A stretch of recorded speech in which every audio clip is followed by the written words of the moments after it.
What's going on, guys? My name is Tommy. Welcome back to the channel. It's time for another episode of the Ancestry Anthology. Androids today. Kind of people, kind of cyborgs, stronger than both. Let's talk all about them. Remember, if you're liking what you're seeing, to like, subscribe, and ding the bell. That one kind of sucks. Stay caught up on all your TTRPG stuff.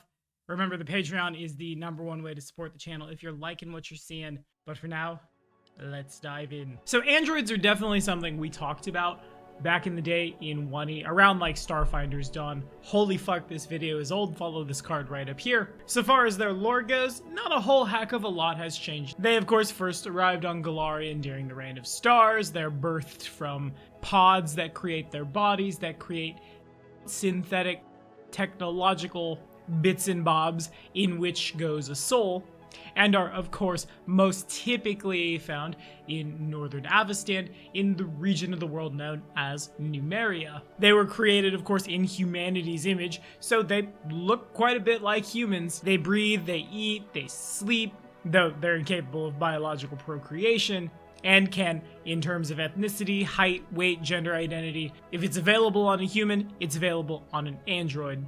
Inside their bodies, of course, microscopic nanites are contained. They're transported by fluid to water, to be blood, that manage the generic organic processes essential to life. They're controlled through biological circuitry that looks like tattoos and is typically located along an android's hands, forearms, face, or neck.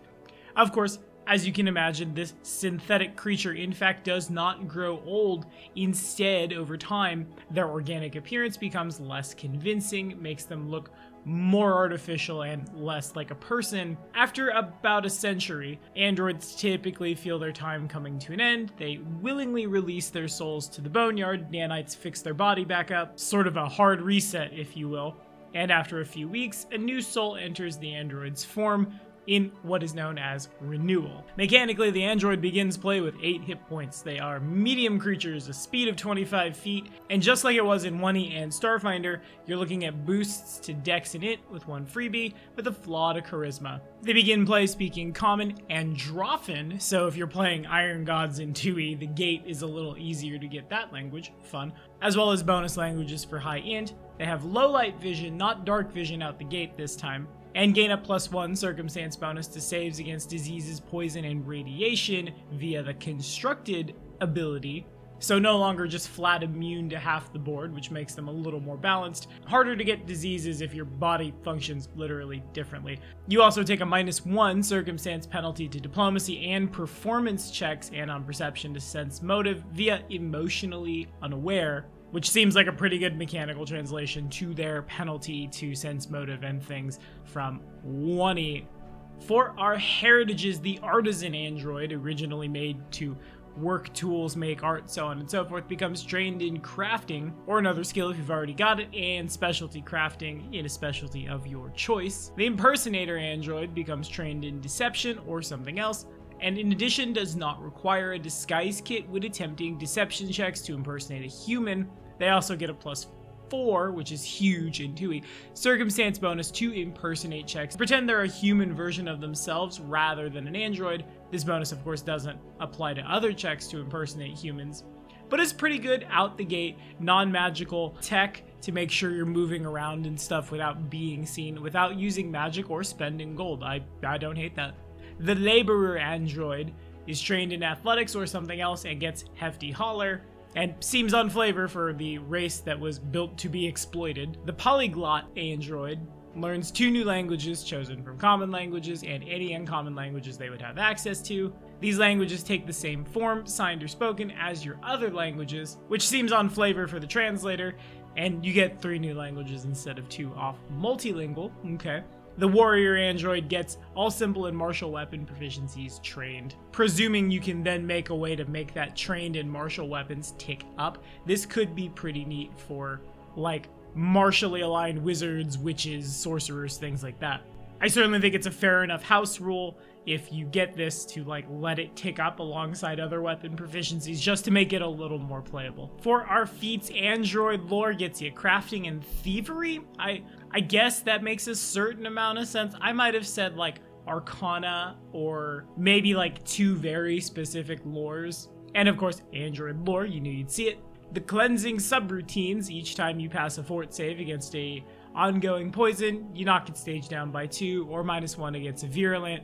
Critical success increases to 3 and 2, of course. Emotionless gives you a +1 circumstance bonus to saves against emotion and fear effects. If you roll a success on a save against emotion or fear effects, you get a crit success. Interesting tech for like horror themed games. Also, I realize I'm making a pretty good pun every time I say interesting tech for the android without just flat being immune and thus taking sort of the fun of horror away. Internal compartment lets you hide a small object of up to light bulk inside a hollow cavity on one of your forearms. It takes 3 interact actions to store an object in this way and gets you a +4 circumstance bonus to the DCs of checks for others to seek or steal objects inside your arm. If you store a weapon in your arm, you can use a single interact action to interact to draw the weapon into the hand corresponding to your internal cavity, then strike with the weapon. Nanite Surge as a reaction if you're attempting a skill check requiring 3 actions or fewer.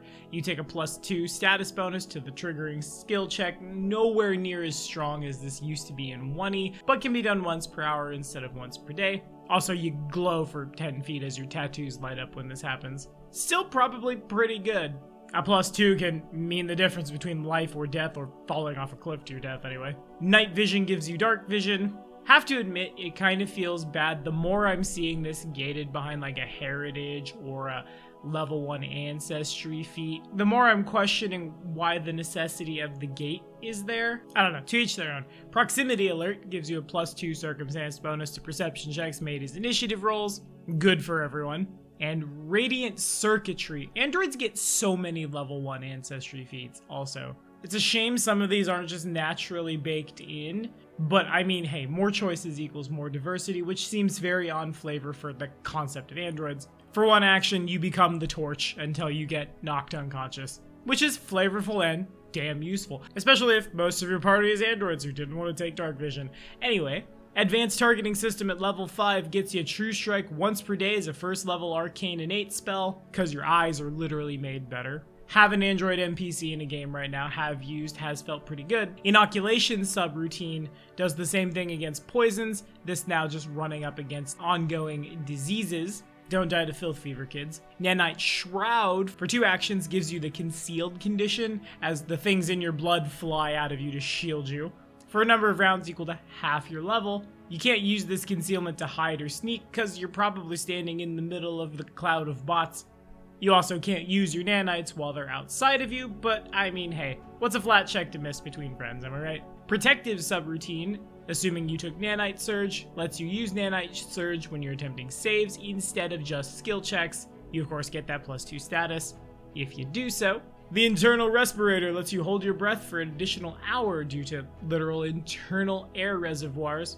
At the end of the hour, your air reservoir is expended. Refilling the reservoir takes 10 minutes of exposure to breathable air, as your body can literally internally synthesize oxygen for limited periods of time. Take that, inhaled gas effects! The offensive subroutine lets you Nanite Surge your attack rolls, but only gives you a +1 status bonus because they don't want you to crit things to death, I suppose. Repair module for 1 action gives you fast healing equal to half your level for a minute once per day. While this is active, you can't use your nanites for something else, and could give you, at best, at the end of the day, fast healing 10 for 10 rounds or 100 hit points. It's too bad you can't use that more. Like, that's certainly very good, but I don't know how well that scales. I feel like efficient repair module, letting you do it more times per day, would be a dope ancestry feat to have tacked on. Consistent Surge lets you Nanite Surge once per 10 minutes rather than once per hour, or essentially once per combat have a reaction to hedge your bets against the RNG.